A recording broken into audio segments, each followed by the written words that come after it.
நல்ல காலமாக வருகிறது தனுசு ராசிக்காரங்களுக்கு. அதாவது தனுசு ராசிக்காரங்க இப்போ உள்ள காலம் அந்த மத்தியமாக வரக்கூடிய 6 மாத காலத்துல புதிய செயல்களிலே ஈடுபடுறதை கொஞ்சம் தவிர்க்கலாம். அதனால புதிய செயலில் ஈடுபடக்கூடாதுன்னா வேலை கூட போகக்கூடாதா, ஒரு கையெழுத்து கூட போடக்கூடாதா, வீட்டிலேயே உட்காந்துடலாம், வேற எதுவும் செய்யக்கூடாது அப்படிலாம் கிடையாது. அதற்கு முன்பாகவே என்னென்ன செய்யணுமோ அதற்கு உண்டான விஷயங்களை நீங்க பிளான் பண்ணிடணும்.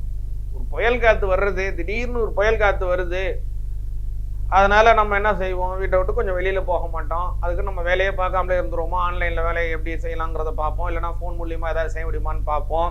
அதுக்கு நம்ம சாப்பிடாம இருந்துருவோமா, அதுக்குன்னு காய்கறி வெளியில போய் வாங்க முடியலங்கிறதுக்காக நம்ம எதுவுமே சாப்பிடாம இருந்துருவோமானா இருக்க முடியாது. என்ன இருக்கோ அதை வச்சு நம்ம அடுத்தடுத்து நம்ம ரன் பண்ணியிருப்போம். அப்படிலாம் இல்லைன்னா கருடான சுற்றி சாப்பிட்டு இருப்போம், வத்தல் பொரிச்சு சாப்பிட்டு இருப்போம்.